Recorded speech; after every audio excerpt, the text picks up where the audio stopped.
Hello everyone and welcome back to my channel.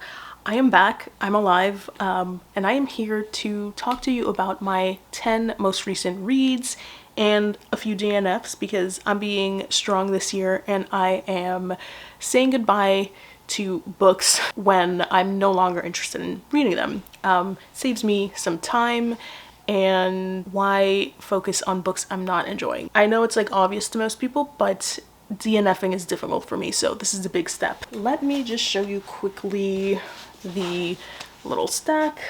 And there are a few that I read on my Kindle or library copies that I didn't like and didn't feel like buying copies of my own. And then this is my little DNF pile, but I'll get to that at the end. I went into the next book wanting like a literary Severance because I love Severance. I want to make a video about how that's possibly one of the best shows ever, but I was looking for that kind of a really sharp, really smart, funny, but cultural commentary on the modern day workplace. And so I went into the book The Employees by Olga Ravin. This was translated by Martin Aitken. Again, like a lot of the books that I pick out, the premise is always very interesting, otherwise I wouldn't have picked it up, right? So here we dive into a world told in witness statements. I don't necessarily want to spoil what happened that led to these witness statements. If anything, you should go into the book knowing that there are several characters on a ship in the future. Some are humans, some are humanoid. They clearly are clashing because each faction thinks that the other is going to supplant them. They're kind of jealous of each other and worried about their own place in this world, in their jobs. And so on this ship that they're on, they are working, they're there for some sort of employment. We don't know exactly what, but we do know it concerns these new objects that have been introduced onto the ship. And everyone, both the humanoids and the humans, are working with the objects and we don't know what it is they're doing or what the objects really are, but they're there and these objects are changing the humanoids and the humans. So you can kind of see why maybe I thought like Severance.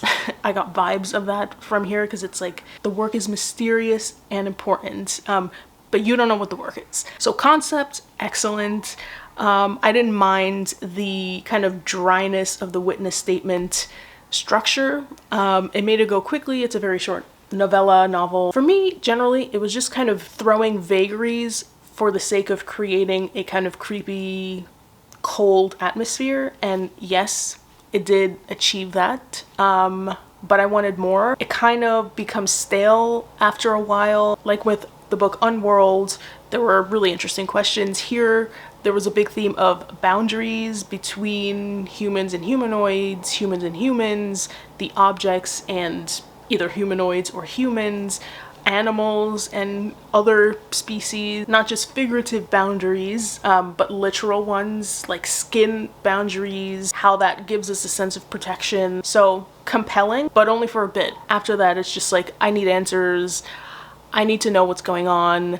I don't want this just to be vague and weird for the sake of it. I want something more. And I personally didn't feel like it gave me more. And now for a book I actually own. This was my short story collection challenge. I think it was for February, might have been March. Either way, I finished it. This is Nocturnes by Kazuo Ishiguro, and I gave this 3 stars. I think it's a solid collection. I wouldn't say it's his best work, but as a short story collection, I can easily see myself recommending this. This includes 5 short stories that all revolve around music and musicians and the arts, and in terms of time, they all take place at the closing of the day, hence the name Nocturnes. As usual, Ishiguro writes very humanistic, very sensitive sentences and stories and characters, so nothing new here, nothing surprising there. He does manage that. My favorite stories in order would be Malvern Hills, Come Rain or Come Shine, then the titular story, then Crooner, and lastly Cellists. Again, none of them are bad. If anything, I will say the plot, like the theme of music throughout this and the closing of the day, you know, it's a little contrived. They felt like just kind of writing exercises, but he does add a lot of humor here. Like some of these stories are generally very funny and a little depressing. Like the whole book is very melancholic, which didn't put me in the best of moods. These are artists who are struggling to balance the real world with their artistic pursuits. They do have to pay rent, they do have to live, and their artistic passions are not lucrative in that way. So sometimes they have to, in their eyes, sell out and play for hotels or have audiences not of intellectuals or other classical music enthusiasts, but you know, just tourists and restaurant patrons who are eating and like don't really want to hear music. And this book could easily just be in service of us artistic folk who can be a little self-righteous and look down at anyone who we think is selling out. But actually this gives us another perspective, you know, kind of a look into those kinds of people who maybe realized didn't have genius but still found a way to make money and earn a living. They're not like talentless hacks, but they're just people who don't feel like they have to suffer in life just because they don't have genius level talent. They still want to be happy and survive. So I think that's pretty fair. And you know, you're in really good hands with Ishiguro. He knows how to navigate these differing perspectives. So yeah, solid overall. I wish music maybe played a little bit heavier of a role instead of just being a profession for some of the characters. But I don't know, maybe then if he had done that, then I would have thought it was even more contrived. So yeah, either way, 3 stars, enjoyable, kind of depressing read, but I still would recommend. And then I have my, I think it was March, big book challenge pick. And that was The House of the Spirits by Isabel Allende. This was translated from Spanish by Magda Bogan. I ended up giving this 3.5 stars. I was very scared to read this just because, you know, this is such a famous book. I almost feel like I have to like it.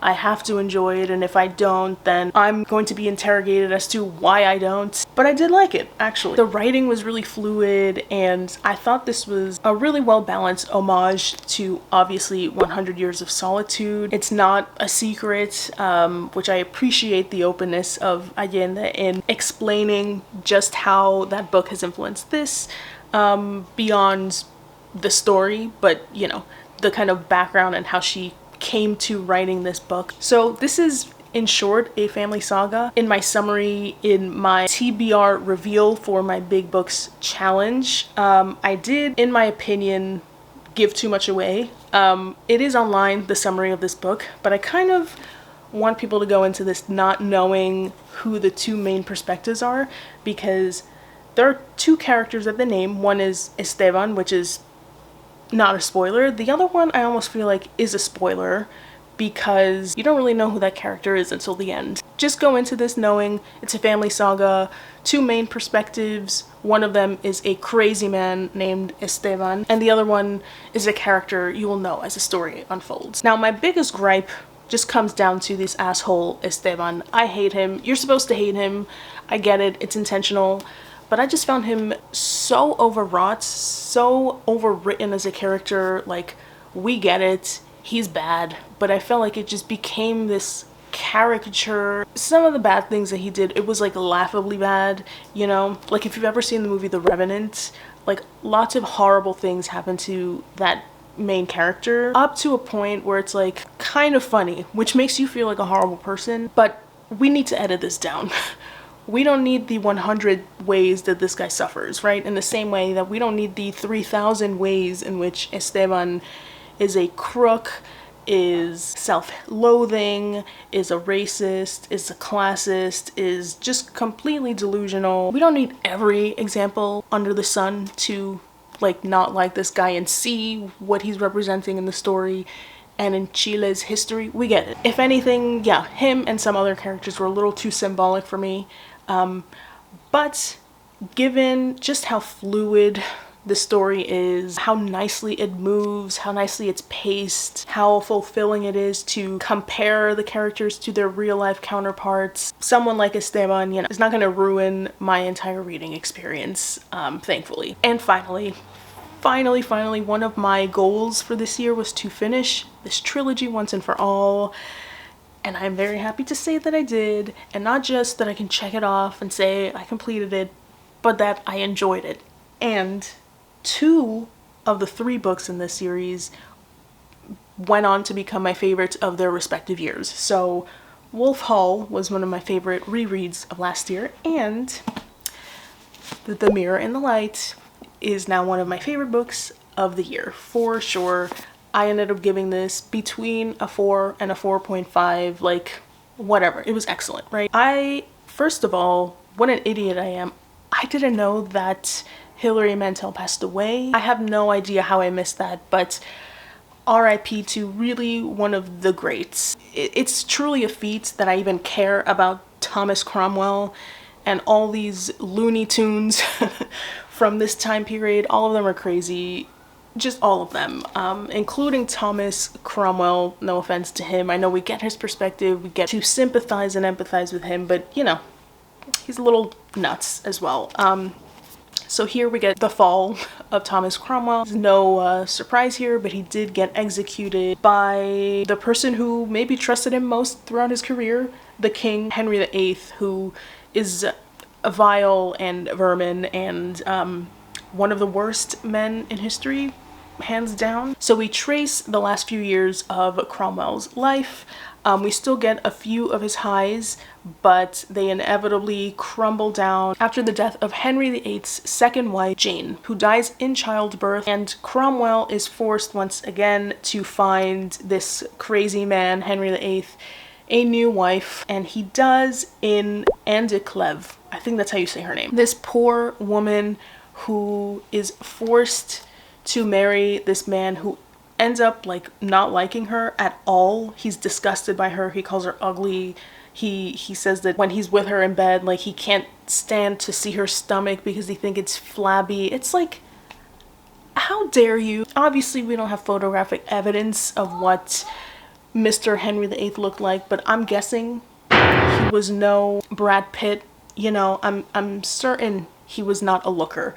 So for him to judge any woman is so enraging. But again, leave it to the mastery of Hilary Mantel to make me care about any of these dead people. Needless to say, I learned a lot reading this trilogy, especially in this 3rd book. We learn about the 5 wounds, the movement that rose against Cromwell from the people who believed that he was the reason why Henry chose to separate England from the Catholic Church. They wanted to be Catholic. They didn't want to be separate.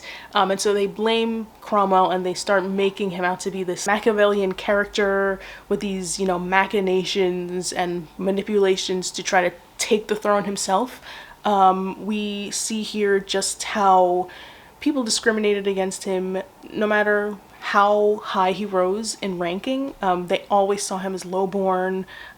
Here we do get scenes finally from his childhood. We see him when he worked in the kitchens. We see scenes of him and his father.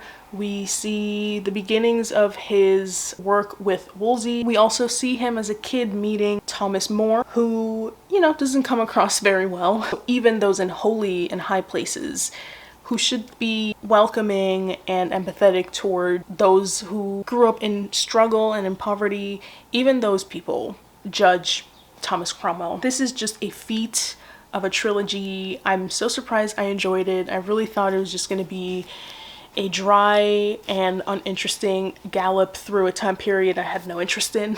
But Mantel made me care, and I would just like to take a moment to give a huge shout out to the narrator of the 3 audiobooks that I listened to for each of the novels, Mr. Ben Miles. If you've seen The Crown, he played Margaret's love interest in the first 2 seasons. Captain Townsend, I think it's his name, but he's that actor. He's a renowned actor. He, I think in the theater production of Wolf Hall, played he played Thomas Cromwell, I'm pretty sure. So he worked very closely with Hilary Mantel before narrating the audiobooks, but it just gave him such formidable experience when he was offered the audio acting role here. What a feast. He makes a performance out of everything. You know, a dialogue tag that says a character coughed is not just something to be read before just repeating the dialogue like any other line. He imbues the delivery of the line with coughs interspersed. Like, it is so vivid. It's like listening to a play. It was magical. It brought the story to life. He does accents for Chapuis, who here is like the comedic relief of the novel, kind of like Thersites in Troilus and Cressida by Shakespeare. One of my favorites. It's very controversial, but I find that play to be a mess, but a romp. It's so funny, especially Thersites. So just marvelous job by Ben Miles. I think a large part of why I enjoyed these was because of his performance. So if you do want to read these books, please, by all means, go and get the audiobook versions read by Ben Miles. He did the 3 of them. Also, watch the show adaptation. Phenomenal, phenomenal, phenomenal. It is streaming online on pbs.com if you want to watch that. I think, well, season 2 is. I think season 1 for me is on my Hoopla, so perhaps it's on your free library app too. But just highly recommend. I think everyone should read this trilogy. Next up, I read a book that I borrowed from the library that I did not really like, so I didn't buy a copy of my own. This one is called Good Girl by Aria Aber, and I ended up giving this 2 stars. On paper, it has all the elements that I love in a book. It has an honest exploration of a character's interiority, which includes the good and the bad, like their self-loathing, their shame, their grapples with their own cultural and ethnic identity, immigrant experience, and a nuanced immigrant experience from a perspective that we don't normally see. In this case, Afghan immigrants living in Germany, first generation Afghan youth whose parents emigrated, who are living in Germany, have always lived in Germany, are German, but maybe by the white Germans around them are not perceived that way. Here in this story, our main character is Neela. She's best described as lost, very artistic, interested in photography, but unsure how to pursue that in life. She's unfocused on her future, largely because of grief that she is dealing with. She's had a loved one pass away, and she really has not grieved at all. I guess that's her main problem. Well, one of her main problems, but she has kind of cut off grieving by finding distractions, namely in the drinking and the club culture in Berlin. In the beginning of the novel, she meets this Matty Healy type individual named Marlowe. He's pretentious. He thinks way too highly of himself. He is jealous of any woman around him that is more successful, more intelligent than they are. He finds them threatening, and he's just manipulative and garbage. But Neela is attracted to him. So by being in that relationship, by going to clubs and dancing and drinking and doing drugs, she kind of releases her anxieties and, most importantly, avoids really digging deep and facing her sadness and her depression and her complete confusion about her future. So it's not so much that I didn't like this book because I didn't really care for the characters. It's just I felt like nothing much happened. For all this confusion, all these anxieties that Neela was expressing, and the self-loathing, and all these lies that she was telling herself and those around her.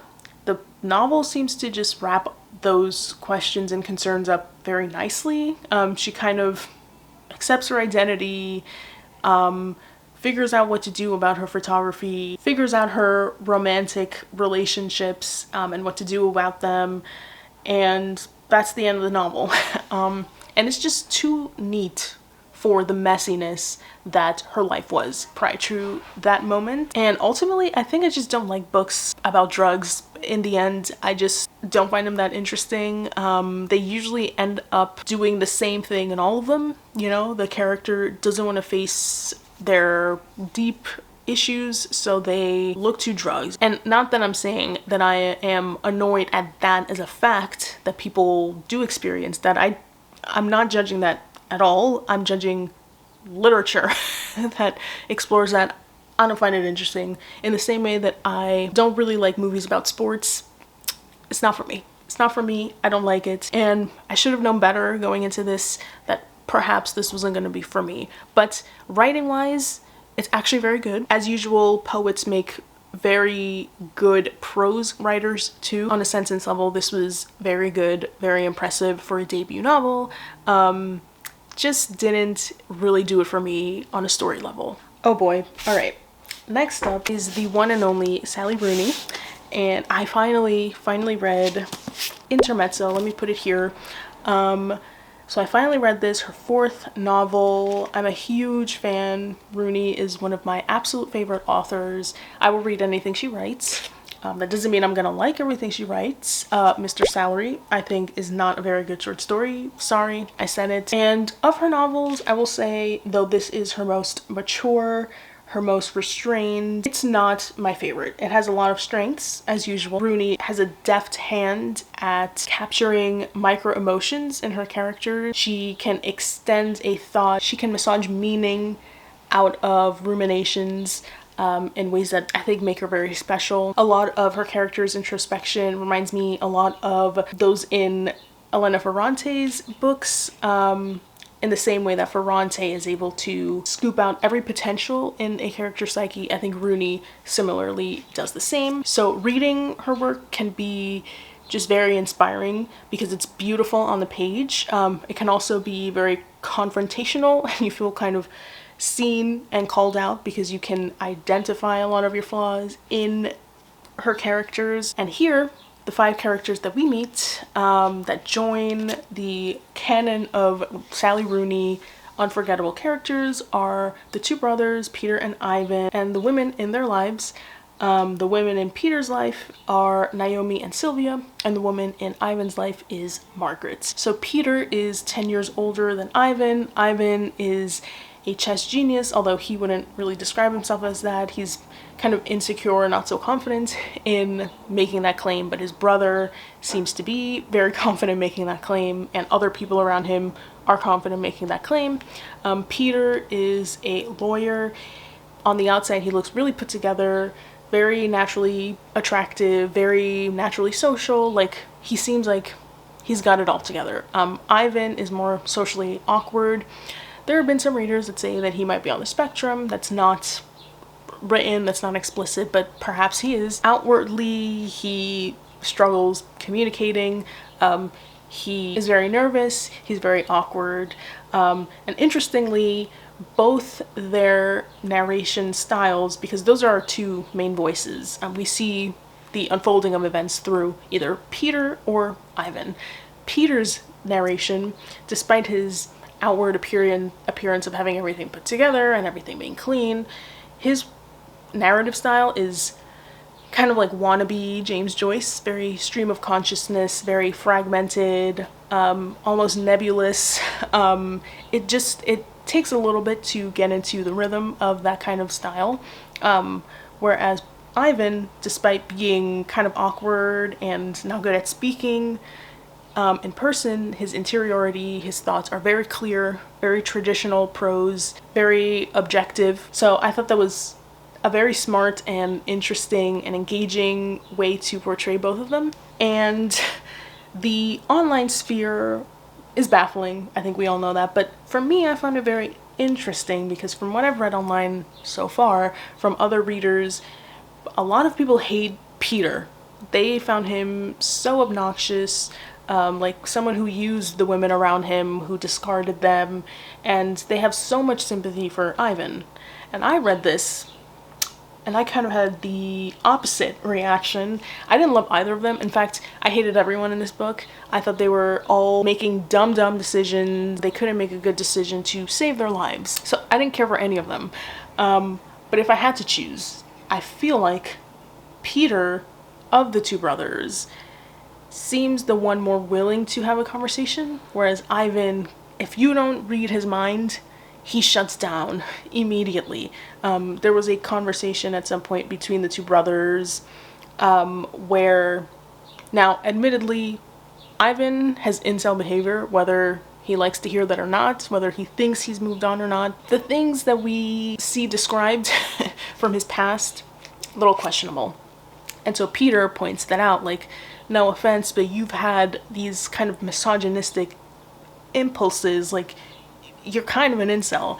And he freaks out and he's like, you know, upset by this, and he tells his brother that, like, you see, you're doing the thing where you're talking down to me. And then Peter's like, I'm sorry, I don't know what you're talking about. And he's like, you see, you're doing it. And I'm in this moment like, Peter, like, what is this guy talking about?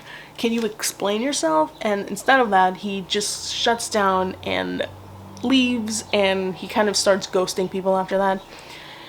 He's just, I get it, he needs to work on that, and he himself is grieving. Both brothers are grieving. Their father's passing. But I don't know, I would much rather read Peter. I would much rather know Peter and have a Peter in my life than an Ivan. I'm sorry, I just do. And there's also discussions about how the women in this story are just kind of pieces for the two brothers to grieve. They're not fully fleshed out, I guess. And sure, but I hardly see them as like model women either. There's a point where Peter is clearly having a depressive episode and, you know, is having suicidal thoughts. And one of the women is just like, she kind of does the thing where it's like, well, don't you see how you're affecting me? And it's like, time and place. Time and place. This is not the moment to be right. This is a moment to not make matters worse. So, I don't know. I hardly see the women as these saints. I feel like both women and men in the story kind of use each other for their own therapeutic needs. That's just my perspective. Yeah, the story itself moves through a lot of moments of confrontation and reunion, and also a lot of sex scenes, which isn't bad, but it's like, I didn't find them very interesting, to be honest. I found the relationships, the love between the men and their girlfriends, partners, uninteresting compared to the chess game that was happening, figuratively between all of them socially. So I think in the end, my rating is more a reflection of Rooney, her writing, the way that she had this controlled setting where she let all these characters just be. So it was interesting to read. Not my favorite Rooney. I know this has turned out to be a lot of people's favorite Rooney, but it's just not mine. But I finally read it, and as usual, I can't wait for Rooney's next. Next, I read a book that has been on my TBR since the day that it came out. I think it was 2023. I loved this author's first novel, We the Animals, and I cannot say the same about his second, Blackouts. This was heavily influenced in structure and in storytelling by Kiss from the Spider-Woman by Manuel Puig, which I read in Spanish a couple of years ago. It was one of my choices for reading across Latin America, my series. If you're interested in checking out some of my TBR lists for those challenges, there's a link up above. So here we get a similar structure. Two people essentially having a dialogue, lots of marginalia that is historical and psychological in essence. In the Puig novel, they're shown as footnotes. Here they are pictures, they are kind of redactions. If you can see, what Torres has done is he's taken a case study, redacted some things, and the words that remain make up a poem of his own creation. There are pictures scattered throughout. If you can see, this is trying very hard to be kind of like a textbook, kind of a play on biography and history. Basically, we have one of the two main characters. Juan is an older man. He was doing a study or compiling a textbook about a scientific study made by these two people who were studying queer subjects. They were trying to write a big revolutionary study on homosexuality. And so Juan, but really like Justin Torres, has fictionalized those two scientists' lives, and we get scenes from their fictionalized lives throughout here mixed with some of their actual studies, because the two scientists are real people. They exist in our world, and so those redacted sections are actually parts of their case study. Some pictures that are here are actually of them. So yeah, this is very intellectual and trying to look at how history can be fictionalized. Are we getting closer to truth by fictionalizing reality? And also how we fictionalize elements of ourselves on a day-to-day basis. I feel like this had the heart and the economy of a poem. It has amazing imagery. As usual, writing is going to be gorgeous. It's Justin Torres, so it's just going to happen. He doesn't even have to try that hard. But I felt like the story itself was kind of gimmicky. I mean, I already showed you some of the images, but the text itself is, if you can pick it up on this camera, it's brown.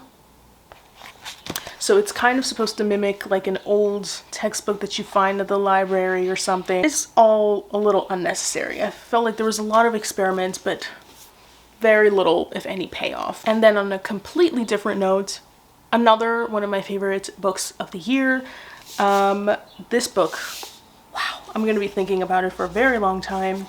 This is Audition by Katie Kitamura. This just came out in April, and I devoured it. For the first 80%, I was enraptured, I was riveted, I was glued to the page. Her writerly dexterity is truly mesmerizing. What we have here is a book told in two parts, or maybe acts, if you will. Two parts potentially from the perspective of the same person, maybe, a nameless actress.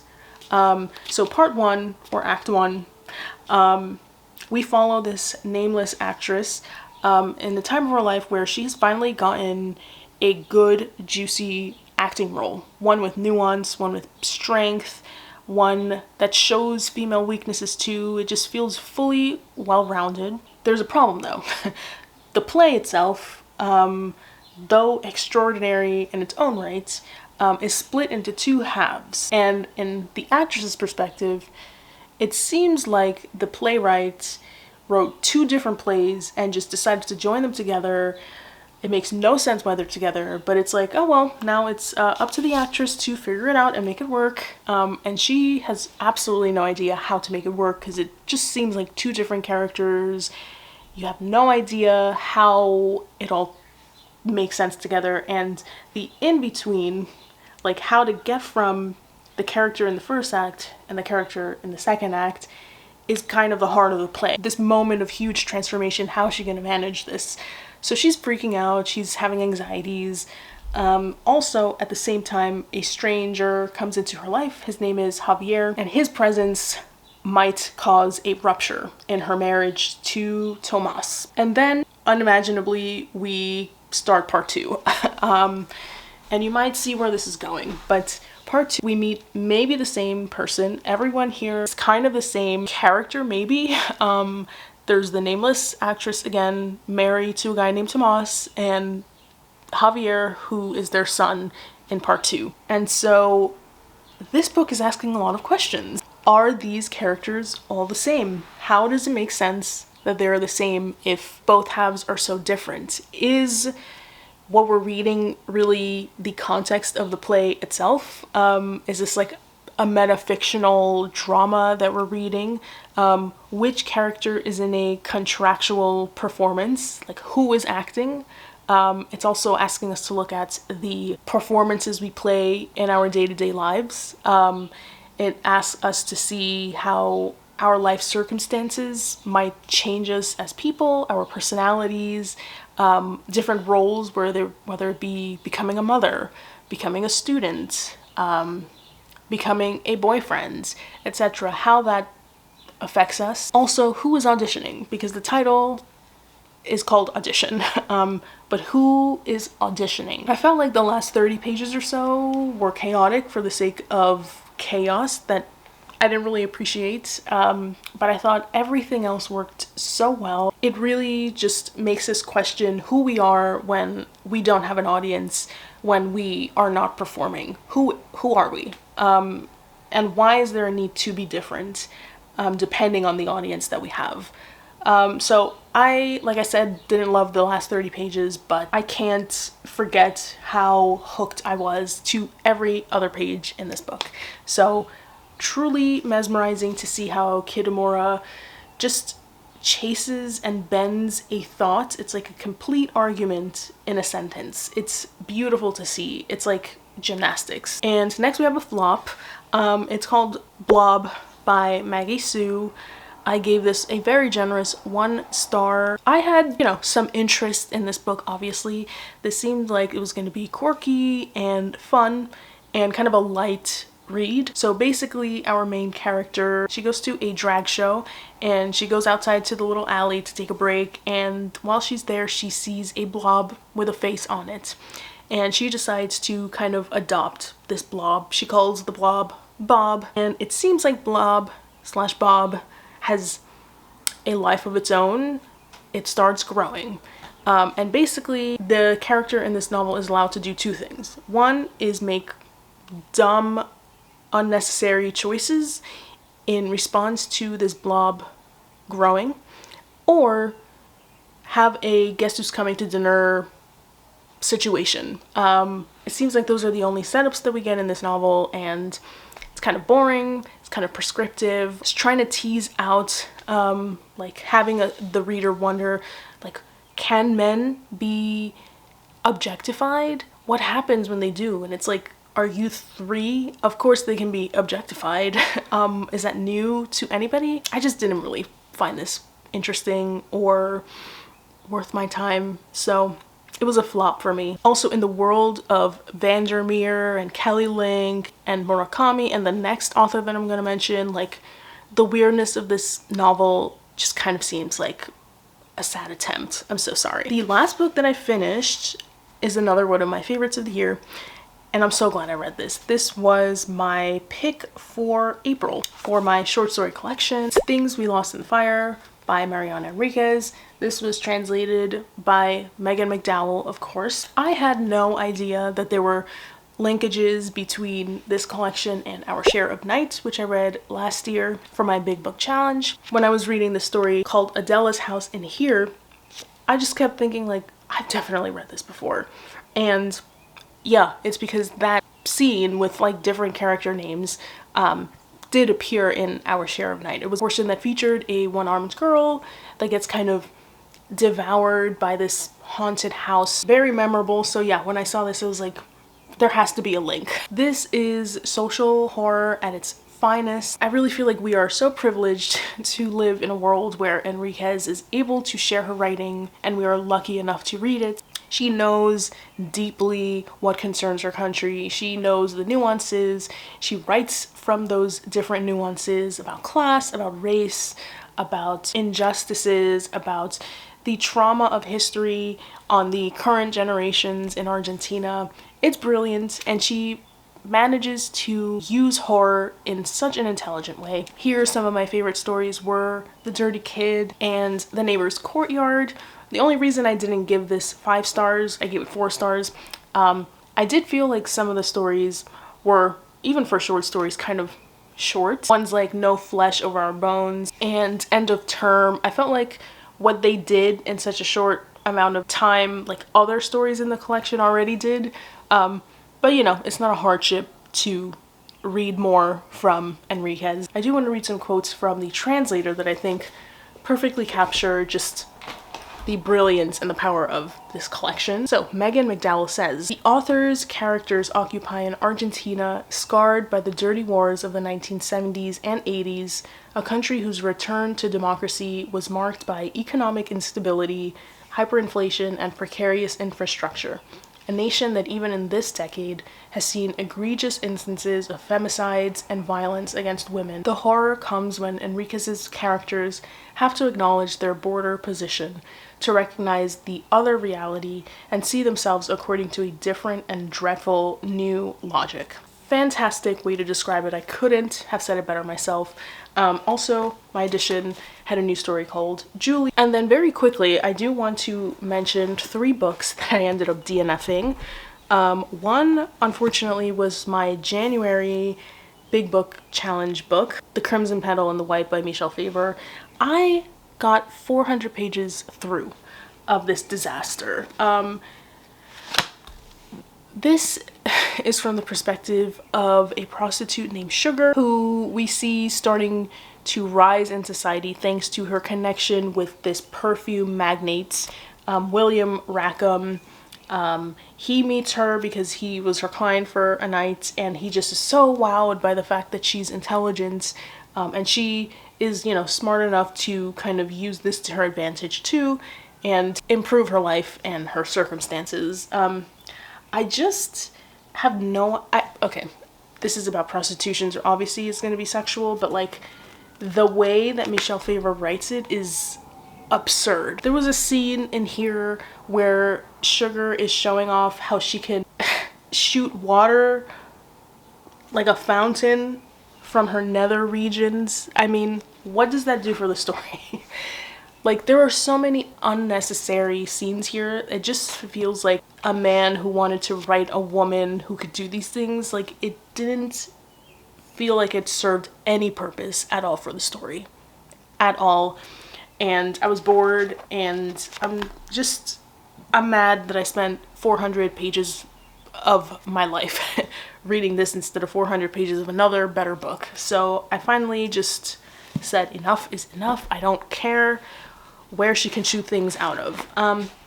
Another book, I actually started this way back, but it's not serving me at all. I just don't really agree with the writer and her vision. This is a very popular kind of self-help creative book. It's called The Artist Way.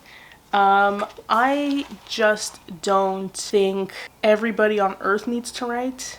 I think it's worth it to try, that everyone try it and see if it helps them get things out on the page, if it helps them discover new things about themselves.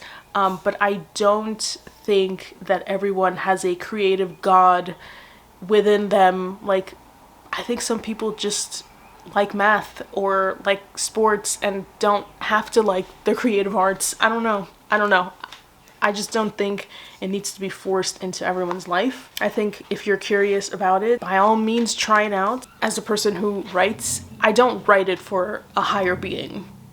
Like, I don't believe in a higher being. I just write it because I like writing. I think this tries really hard to give creativity, well, a higher purpose. It's literally the title, A Spiritual Path to Higher Creativity, that I just don't personally subscribe to. But obviously this has moved a lot of people and helped them write. So to each their own. This is not for me though. And lastly, I was reading for a literary prize, and the book I got was A Tea Dark Bearing by Janice Kidd. I read about 50 pages. That was the minimum requirement for the readership, and it was not for me. I thought the time jumps were very clunky. This essentially is about a woman in the 1850s in New York who is English, but she was forced to America by her husband, who is this cruel Lothario, who obviously, you know, doesn't really love her, but she's forced to live in a country she doesn't like, and she's trying to escape with her daughters. And along the way, she meets a stranger that seems to be a mythical, kind of ghostly creature. I just wasn't very interested in it. I knew that I wasn't gonna get along with it, so I gave up. Those were my 10 most recent reads.